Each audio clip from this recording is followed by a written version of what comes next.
Kannur Anjarakandy dental കോളേജിൽ ഒന്നാം വർഷ BDS വിദ്യാർത്ഥി നിതിൻ രാജ് കെട്ടിടത്തിൽ നിന്ന് ചാടി മരിച്ച സംഭവത്തിൽ ക്യാമ്പസിൽ പ്രതിഷേധം ശക്തമായി തുടരുന്നു. വിഷയവുമായി ബന്ധപ്പെട്ട് ഡെന്റൽ കോളേജ് അവസാന വർഷ വിദ്യാർത്ഥികൾ പ്രിൻസിപ്പളുമായി ഇന്ന് ചർച്ച നടത്തിയെങ്കിലും തീരുമാനമാവാതെ അലസി പിരിഞ്ഞു. മാനേജ്മെന്റ് അധികൃതർ ചർച്ചയിൽ പങ്കെടുത്താൽ മാത്രമേ ഞങ്ങൾ പിരിഞ്ഞു പോകൂ എന്ന നിലപാടിലാണ് വിദ്യാർത്ഥികൾ. അതായത് ഞങ്ങൾക്ക് ഇവിടെ സ്റ്റുഡൻസിന്റെയും ബാക്കി എല്ലാ വിദ്യാർത്ഥികളുടെയും ബിഹാഫ് ഓഫ് പറയാൻ ഉള്ളത് എന്താണെന്ന് വെച്ച് കഴിഞ്ഞാൽ, ഞങ്ങളുടെ മാനേജ്മെന്റ് ഞങ്ങൾക്ക് ഇതുവരെയായിട്ടും നമ്മുടെ ഈ ഒരു കാര്യത്തിൽ ഈ ഒരു സംഭവം നടന്നിട്ട് 4 ദിവസമായിട്ടും മാനേജ്മെന്റിൽ നിന്ന് ഒരു പ്രതികരണവും നമുക്ക് കിട്ടിയിട്ടില്ല. നമ്മളിതിലൊരു പ്രതികരണം കിട്ടണം എന്ന് വിചാരിച്ച് മാനേജ്മെന്റായിട്ട് സംസാരിക്കാൻ നോക്കിയപ്പോൾ ക്ഷമിക്കണം, ഇൻസിഡന്റ് നടന്ന അന്ന് മുതൽ ഞങ്ങൾ മാനേജ്മെന്റിനെ പല രീതിയിലും കോൺടാക്ട് ചെയ്യാൻ ശ്രമിക്കുന്നുണ്ട്. ഇതുവരെ ഒരു കോൺടാക്ട് ചെയ്യാൻ നോക്കിയിട്ട് പോലും ഒരു റിപ്ലൈ പോലും ഞങ്ങൾക്ക് മാനേജ്മെന്റിന്റെ ഭാഗത്തുനിന്ന് വന്നിട്ടില്ല.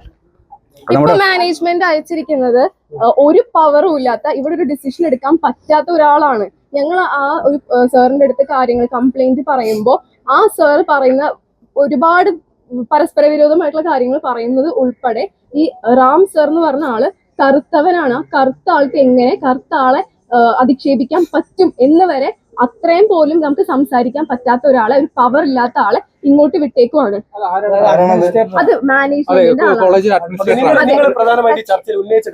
ഞങ്ങൾക്ക് ഇപ്പോൾ മാനേജ്മെന്റ് ഇന്ന് വരണം. പവറുള്ള ആരെങ്കിലും ഞങ്ങൾ പറയുന്ന ഡിമാൻഡുകളെ ഓൺ ദി സ്പോട്ട് ഡിസിഷൻ ഉണ്ടാക്കാൻ പറ്റും. ഞങ്ങളുടെ ആവശ്യം ഞങ്ങൾ മാനേജ്മെന്റിനോട് സംസാരിച്ചിട്ട് അതിലൊരു തീരുമാനം വന്നില്ലെങ്കിൽ മാത്രം ഞങ്ങൾ മീഡിയ അപ്രോച്ച് ചെയ്യാനാണ് നിൽക്കുന്നത്. അതായത് നമുക്ക് ഇതിൽ ഉത്തരവാദിത്തപ്പെട്ടിട്ടുള്ള ഒരു ആള്, അതായത് നമ്മുടെ MD ഡോക്ടർ അദിനാൻ, അദ്ദേഹമോ അദ്ദേഹത്തിന്റെ അതേ പൊസിഷൻ അല്ലെങ്കിൽ ഒരു ഡിസിഷൻ മേക്ക് ചെയ്യാൻ വേണ്ടി നമുക്ക് ഇന്ന് പറയുന്ന കാര്യങ്ങൾ ഇന്ന് തീർപ്പാക്കാൻ കഴിവുള്ള ഒരാൾ വന്ന് നമ്മളോട് സംസാരിച്ച് നമ്മുടെ പ്രശ്നങ്ങൾ പരിഹരിക്കാൻ ഉണ്ടെങ്കിൽ മാത്രമാണ് നമ്മൾ ഈ ഒരു അവർ വരുന്നത് വരെ ഞങ്ങൾ ഈ പ്രതിഷേധം തുടർന്നുകൊണ്ടിരിക്കും.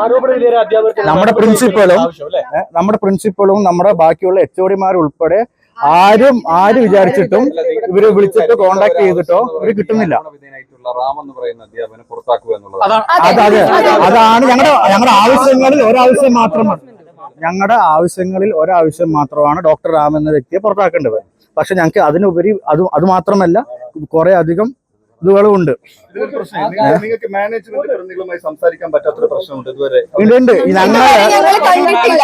മാനേജ്മെന്റ് ആരാന്ന് ഞങ്ങൾക്ക് അറിയില്ല. ഇതുവരെ ഒരു കാര്യത്തിന് പോലും മാനേജ്മെന്റ് ഞങ്ങൾക്ക് ആക്സസ് ഇല്ല. ഇവിടുത്തെ സീനിയർ സ്റ്റാഫിന് ആക്സസ് ഇല്ല. പ്രിൻസിപ്പളെ വിളിച്ചിട്ട് പോലും, അല്ലെങ്കിൽ ഇപ്പൊ പോലും ഞങ്ങൾ ഇങ്ങോട്ട് പറഞ്ഞു വിട്ട് സാറ് സംസാരിച്ചിട്ട് പോലും മാനേജ്മെന്റ് 1 മണിക്കൂർ കൂടുതലായി മീറ്റിംഗ് ആയിട്ട് ഒരാൾ പോലും ഇങ്ങോട്ട് വന്നിട്ടില്ല. ഒരു റെസ്പോൺസ് പോലും തന്നിട്ടില്ല.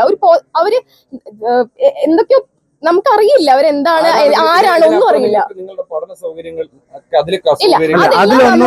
മാനേജ്മെന്റിന്റെ അടുത്ത് സംസാരിക്കാൻ നിൽക്കാണ്. നമുക്ക് അങ്ങനത്തെ ഈ മെയിൻ ഡിമാൻഡ് എന്ന് പറയുന്നത് റാം സാറിന്റെ എതിരെ ആക്ഷൻ എടുക്കാനുള്ളതാണ്.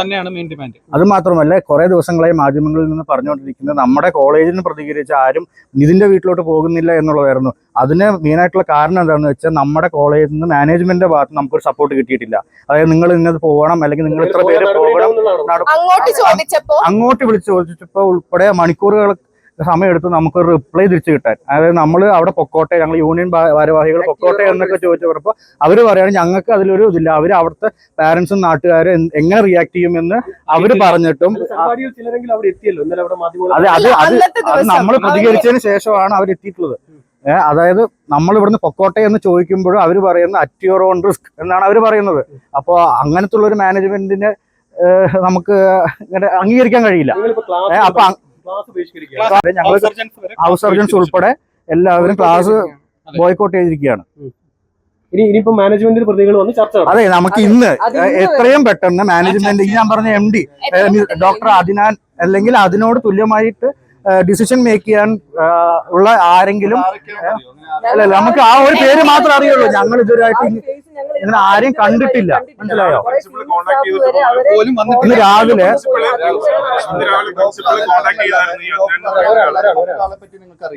ഇല്ല അതുവരെ ഞങ്ങൾക്ക് പ്രിൻസിപ്പൾ പറഞ്ഞതിന് ശേഷമാണ് ഞങ്ങൾക്ക് ഇങ്ങനത്തെ ഒരാളുണ്ട് തന്നെ അറിയുന്നത്. മനസ്സിലായി? നമുക്ക് അപ്പോൾ ഇതിൽ ഡിസിഷൻ മേക്ക് ചെയ്യാൻ ഒരാൾ വരുന്നവരെ ഞങ്ങൾ ഇങ്ങനെ തന്നെ തുടർന്നുകൊണ്ടിരിക്കും. ഞങ്ങൾക്ക് എത്രയും പെട്ടെന്ന് ഡിസിഷൻ വേണം. അതെ അതെ അതെ അത് അങ്ങനെ തന്നെയാണ്. ഞങ്ങൾ സ്റ്റുഡൻസും അത് മാത്രമല്ല ഹൗസ് സർജൻസും എല്ലാവരും അങ്ങനെ തന്നെയാണ് ഉദ്ദേശിക്കുന്നത്. അമിത്, നിങ്ങൾ ഈ പറയുന്ന നിതിന്റെ വീട്ടിലേക്ക് പോകാൻ വേണ്ടി ചോദിച്ച സമയത്ത് അറ്റ് യുവർ ഓൺ റിസ്ക് എന്ന് പറഞ്ഞത് മാനേജ്മെന്റ് പ്രതിനിധിയാണോ അധ്യാപകർ പ്രതിനിധിയാണോ? അധ്യാപകരല്ല, അധ്യാപകർ എപ്പോഴും ഫുൾ സപ്പോർട്ട് തന്നെയാണ്. അധ്യാപകർക്ക് പോലും അറിയില്ല മാനേജ്മെന്റ് എങ്ങനെയാണ് അല്ലെങ്കിൽ ആരാണെന്ന് പോലും അറിയില്ല. അപ്പോൾ മാനേജ്മെന്റിൽ നിന്നുള്ള പ്രതികരണമാണ് നമുക്കിത് കിട്ടിയിരിക്കുന്നത്. നിങ്ങൾ അറ്റ് യുവർ ഓൺ റിസ്ക് പോയിട്ട് വരണം. അവിടുത്തെ നാട്ടുകാരോ വീട്ടുകാരോ ബന്ധുക്കളോ എങ്ങനെ പ്രതികരിക്കുമെന്ന് അറിയില്ല. അപ്പോൾ നിങ്ങളത് അറ്റ് യുവർ ഓൺ റിസ്ക് എന്ന് പറഞ്ഞാൽ അവർ തന്നെയാണ്. റാമിനെ പുറത്താക്കിയതിന് ശേഷം നടപടി എന്തായിരിക്കും നിങ്ങളത്? ആ ഒറ്റ വിഷയത്തിൽ ഇവര് തീരുമാനം എടുത്തു. അത് കുറച്ചും കൂടി വേറെ കുറെ കാര്യങ്ങൾ കോളേജിൽ എല്ലാം പരിഹരിച്ചതിന് ശേഷം മാത്രമേ നമ്മൾ എല്ലാവരും കേൾക്കാൻ തയ്യാറാണോ ആദ്യം നോക്കും. എന്നിട്ട് അതിനൊരു തീരുമാനം എടുക്കാൻ പറ്റിയ ഒരാൾ വന്നിട്ട് അവരോട് സംസാരിച്ച് അതിലൊരു തീർപ്പ് വരുത്താനാണ് ഞങ്ങൾ ഉദ്ദേശിച്ചിരിക്കുന്നത്.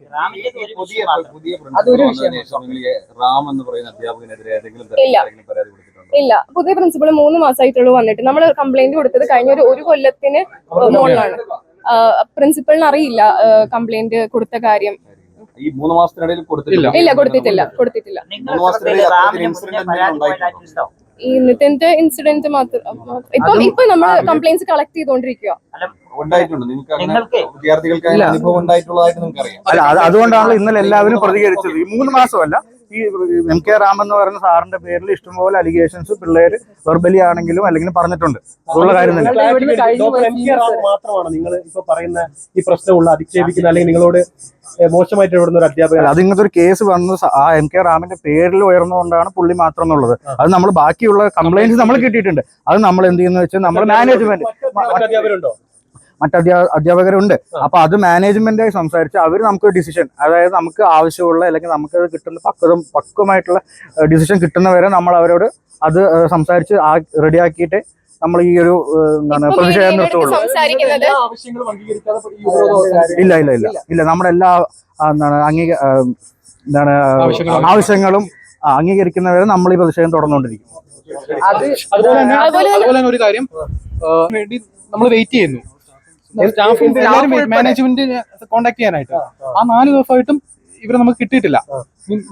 നിങ്ങൾ വിചാരിച്ചാലെങ്കിലും നിതിന്റെ വീട്ടിൽ പോകുന്ന നിതിന്റെ വീട്ടിൽ പോണ തടസ്സമല്ല.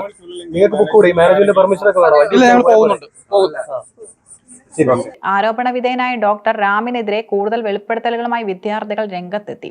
ചെരിപ്പിട്ട് വന്ന തന്നെ കോളനി എന്ന് വിളിച്ചെന്നും ഗോത്രവർഗ്ഗക്കാരനെ പോലെ ഉണ്ടെന്ന് പരിഹസിച്ചതായും വിദ്യാർത്ഥി മാധ്യമ പ്രവർത്തകരോട് പ്രതികരിച്ചു. സഹപാഠിയായ പെൺകുട്ടിയെ കൊണ്ട് ചെരുപ്പ് വെച്ച് തല്ലിക്കാൻ ശ്രമിച്ചു. പ്രതികരിച്ചാൽ പരീക്ഷയിൽ തോൽപ്പിക്കും, നിറം കൂടിയവരെ വെള്ളപ്പാറ്റ എന്ന് വിളിക്കുമെന്നും വിദ്യാർത്ഥികൾ വെളിപ്പെടുത്തി. ലോണാപ്പുമായി ബന്ധപ്പെട്ട അധ്യാപകരുടെ പരാതി ലഭിച്ചതായും അതുമായി ബന്ധപ്പെട്ട നിതിനെ ചേംബറിലേക്ക് വിളിച്ചു വരുത്തിയെന്നും Anjarakandy dental college principal Vinod Moni മാധ്യമങ്ങളോട് പറഞ്ഞു. മാനേജ്മെന്റിന്റെ പ്രോപ്പർ പ്രതിനിധിയെ കാണണമെന്നാണ് അവർ പറയുന്നത്. ഇപ്പോൾ മാനേജ്മെന്റ് സൈഡിൽ നിന്ന് അഡ്മിനിസ്ട്രേറ്ററാണ് വന്നിരിക്കുന്നത്. അപ്പോൾ അവർക്കത് പോരാ. അവർക്ക് അതിൽ മാനേജ്മെന്റ് ടോപ്പ് മോസ്റ്റ് ലെവലിലുള്ള ആരെങ്കിലും കാണണം. ഇതിൽ ഇന്റേണൽ എൻക്വയറി എന്തായി? സമിതി നിയോഗിച്ചിട്ടുണ്ടല്ലോ, അതിന്റെ അന്വേഷണം തുടരുകയാണ്. അതിന്റെ അന്വേഷണം തുടരുകയാണ്. 6 പേരടങ്ങുന്നു. റിപ്പോർട്ടായില്ല, അന്വേഷണം നടക്കുന്നതേ ഉള്ളൂ. ആദ്യം നമുക്ക് അവർക്ക് ഷോക്കോസ് നോട്ടീസ് ഇഷ്യൂ ചെയ്തിട്ടുണ്ട്. അവരുടെ എക്സ്പ്ലനേഷൻ കിട്ടുന്നു 5 days. നമ്മളിപ്പോൾ കൊടുത്തിരിക്കുന്നത് ഷോക്കോസ്. നിലവിൽ ഈ പറയുന്ന റാം എന്ന് പറയുന്ന അധ്യാപകനെതിരെ നേരത്തെയും പരാതികൾ ഉണ്ടായിരുന്നു എന്നുള്ളതാണ് വിദ്യാർത്ഥികൾ പറയുന്നത്. പക്ഷേ എന്നിട്ട് എന്താണ് നടപടി എടുക്കാത്തത്? ഞാൻ ആക്ച്വലി അതിന്റെ ആൻസറിന്റെ പറഞ്ഞായിരുന്നു. ഞാൻ ജോയിൻ ചെയ്യുന്ന ഡിസംബർ 15 ഓക്കെ, അതിന് മുമ്പാണ് പരാതിയെല്ലാം കൊടുത്തിരുന്നത്. മുമ്പുള്ള കാര്യം കമന്റ് ചെയ്യാൻ എനിക്ക് പറ്റത്തില്ല. പരാതി ഉണ്ടായിരുന്നു എനിക്കറിയില്ല. അങ്ങനെ ഡിസ്കഷൻ വരേണ്ട ആവശ്യമില്ലല്ലോ. അത്തരം ഫയലുകളൊന്നും പരിശോധിച്ചിട്ടുണ്ടോ? ബാക്ക് ഫയൽസ് വന്ന സാഹചര്യത്തിൽ ഈ പരാതി സമയത്ത് നമ്മളെല്ലാം ഇൻസ്പെക്ഷൻ, ഗോഹാസിന്റെ യൂണിവേഴ്സിറ്റി ഇൻസ്പെക്ഷൻ, ആ ഇൻസ്പെക്ഷനായിട്ട് ബന്ധപ്പെട്ടുള്ള കുറച്ച് ജോലികൾ ഇച്ചിരി തിരക്കായിരുന്നു, നല്ല ജോലിയായിരുന്നു. അപ്പോൾ അതിലായിരുന്നു താങ്കളുടെ അറിവിൽ അങ്ങനെ പരാതിയെ കുറിച്ച് സംസാരിച്ചത്. ഇതിന്റെ അന്ന് ആ ഒരു പരാതി വന്നതെന്ന് പറഞ്ഞാൽ മാഡം തന്ന പരാതിയുടെ പേരിലാണ്. അന്ന് നടന്ന ഡിസ്കഷൻ ആ പരാതിന്മേലായിരുന്നു. അതെ അതെ, 10-ാം തീയതി. മാഡത്തിന്റെ പരാതിയുണ്ട്. മാഡം വ്യക്തമായ പരാതി തന്നിരിക്കുന്നത്. അതിന്റെ പ്രൂഫ് എല്ലാം നമ്മൾ കൊടുത്തിട്ടുണ്ട്. സൈബർ സെല്ലിനും അറിയാം. സൈബർ സെല്ലിന് അറിയാൻ മീൻസ് എന്റെ ഒരു ഇതാണ്, കാരണം അത് കൊടുത്തിട്ടുള്ളതാണ്. അല്ല, അന്നേ ദിവസം കൊടുത്തിട്ടില്ലല്ലോ, 10-ാം തീയതി ആ പരാതി. അതെ, 10-ാം തീയതി പരാതി എഴുതി മാഡം തന്നെ. കാരണം അത് ആദ്യം ഇങ്ങനെ ഒരു മാഡത്തിന്റെ ഫോണിൽ പുള്ളിയുടെ ഫോട്ടോയും രജിൻ രാജിന്റെ ഫോട്ടോയും എല്ലാം വന്നു. പിന്നെ അതിൻ്റെ ലോൺ എന്തോ എടുത്തു, അപ്പം കോൺസ്റ്റൻ്റായിട്ട് അടയ്ക്കണം. ഒരു ഭീഷണിയാണ് മാഡം പറഞ്ഞത്. അപ്പോൾ അത് വന്നു, മാഡം പരാതി തന്നു. ലോൺ ആപ്പിൻ്റെ ഭീഷണി അത് വ്യക്തമായിട്ടുണ്ട്. അത് വോയിസ് ക്ലിപ്പും എല്ലാം ഉണ്ടെന്ന് തോന്നുന്നു. എങ്ങനെയാണ് റിയാക്ട് ചെയ്തത് അതിന്റെ ചേംബറിൽ വെച്ചിട്ട്? പരാതി പോയിരിക്കുന്നത്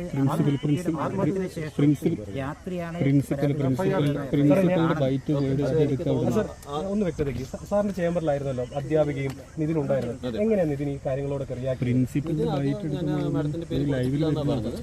പിന്നെ നമ്മൾ ചോദിച്ചപ്പോഴും മാഡത്തിന്റെ 3 പേരുടെ റെഫറൻസ് നമ്പറാണ് കൊടുത്തതെന്ന് പറഞ്ഞു. അച്ഛൻ്റെതും അമ്മയുടേതും സഹോദരിയുടേതും. പേര് ചോദിച്ചപ്പോഴാണ് അച്ഛൻ്റെ പേര്, അമ്മയുടെ പേര് ലത എന്ന് പറഞ്ഞു. അപ്പം മാഡത്തിൻ്റെ പേര് ലതയാണ്. അപ്പം അതാണ് എല്ലാവർക്കും. മാഡം അപ്പം ഇമോഷണൽ ആവും ഡെഫിനറ്റ്ലി, നാച്ചുറലി. മാഡം പഠിപ്പിക്കുന്നതാണെന്നെല്ലാം ക്ലാസ് എടുക്കുന്നതാണ്. ഫസ്റ്റ് ഇയർ ഇതാണ് ഒരു അടുത്ത ബന്ധമായിരുന്നു. അത് എനിക്കറിയില്ല. കോളേജല്ല, അത് മെഡിക്കൽ കോളേജാണ്. പക്ഷേ ഫസ്റ്റ് ഇയർ സർവീസിൽ മെഡിക്കലും ഡെന്റലും ഉൾപ്പെടുന്നു. സാർ അതിനുശേഷം നിതിൻ അവിടെ നിന്ന് വളരെ ഇറങ്ങിപ്പോയത് എന്നുള്ളത് നിതിൻ അങ്ങനെയല്ല. നിതിൻ അത് ചെയ്ത് അത് ആദ്യ അവസാനം എനിക്ക് തോന്നുന്നു നിതിനും തോന്നി. ഡെഫിനറ്റ്ലി അത് മാഡം ഇത്രയും പ്രൂഫ് കാണിക്കുന്നു. ഇതിന്റെ ഫോട്ടോയും സാധനവും എല്ലാം മൊബൈലിലുണ്ട്. മാഡത്തിന്റെ മൊബൈലില്ല. ഓക്കെ. പിന്നെ അല്ലാതെ കണ്ടിന്യൂസ് ആയിട്ട് മാഡത്തിന് കോൾസ് വന്നുകൊണ്ടിരിക്കുകയാണ്. അതുപോലെ എന്തോ മെസ്സേജ് ഫുൾ OTP അങ്ങനെയൊക്കെ വന്നുകൊണ്ടിരിക്കുകയാണ്. ചേംബറിൽ വെച്ച് സംസാരിച്ചു. അപ്പൊ അവര് മാഡത്തിന് കണ്ടിന്യൂസ് ആയിട്ട് ഇങ്ങനെ ത്രട്ടനിങ് ആണ്. ഇപ്പൊ അടയ്ക്കണം, അല്ലെങ്കിൽ അത് ബുദ്ധിമുട്ടാണ്. അധ്യാപകരുടെ ഭാഗത്ത് ആ സമയത്ത് ഏതെങ്കിലും തരത്തിൽ ഈ പറയുന്ന റാം അധ്യാപകൻ ആ സമയത്ത് ചേംബറിൽ ഉണ്ടായിരുന്നു? ഞങ്ങളുടെ ചേംബറിൽ ഉണ്ടായിരുന്നത് ഈ മാഡം, പിന്നെ മറ്റൊരു മാഡം ഉണ്ടായിരുന്നു അനാട്ടമി ഡിപ്പാർട്ട്മെന്റിൽ. പിന്നെ അത് ഈ സംഗീത മാഡാണോ? സംഗീത മാഡം റാമുമായി ബന്ധപ്പെട്ട് എന്തെങ്കിലും കാര്യങ്ങൾ ആ 10-ാം തീയതി അതിന് മുൻപ് സാറുമായിട്ട് സംസാരിച്ചിട്ടുണ്ടോ? ഇതിൽ പരാതിയിട്ടുണ്ട് അല്ലെങ്കിൽ പോലും എനിക്കൊരു ഇതിലും നമ്മൾ നോർമലി ഇപ്പൊ എന്ത് വന്നാലും അങ്ങനെ ഇത് വന്നാലും അത് രജിസ്റ്റർ ചെയ്യും. അതിനെക്കുറിച്ച് അന്വേഷിക്കാറ്. ഈ പറയുന്ന പുറത്ത് വന്ന ഓഡിയോയിൽ പറയുന്നത് ഈ സ്റ്റാഫ് റൂം ഒരു പീഡന കേന്ദ്രമായിട്ടാണ്. ഒരു പുറത്ത് വന്ന ഓഡിയോ സാറും അത് കേട്ടിട്ടുണ്ടാവും. അതിനകത്ത് പറയുന്നത് സ്റ്റാഫ് റൂം എന്ന് പറയുന്നത് ഒരു പീഡനം നടക്കുന്ന ഒരു കേന്ദ്രമായിട്ടാണ്. അങ്ങനെ എന്തെങ്കിലും തരത്തിലുള്ള സൂചനകളോ അത്തരം പരാതികളോ ഇല്ല? കുടുംബം പറയുന്നത് ഇത്തരത്തിൽ അധ്യാപികയുടെ നമ്പറിലേക്കാണ് ഇത്തരം സന്ദേശങ്ങൾ വന്നിരുന്നതെങ്കിൽ എന്തുകൊണ്ട് കുടുംബത്തെ അറിയിച്ചില്ല? കുടുംബത്തെ ഇത്തരം ഒരു കാര്യവും കോളേജിൽ നിന്ന് അറിയിച്ചില്ല എന്നുള്ള കാര്യമാണ്. അല്ല, കുടുംബത്തെ കോളേജിൽ നിന്ന് അറിയിച്ചായിരുന്നു, വിളിച്ചായിരുന്നു, ഫോൺ ചെയ്തു. ഈ ഇൻസിഡൻസ് നടന്നപ്പോൾ കാഷ്വാലിറ്റി തന്നെ ഫോൺ ചെയ്തിട്ടുണ്ട്. അതിന് മുമ്പ് ഫോൺ ചെയ്തിട്ടുണ്ട്. അതിന് മുമ്പ് ഫോൺ ചെയ്തു. ആ ഫോൺ സ്വിച്ച് ഓഫ് ആണ്. അതിന്റെ നമ്പേഴ്സും എല്ലാം പോലീസിന് കൊടുത്തിട്ടുണ്ട്.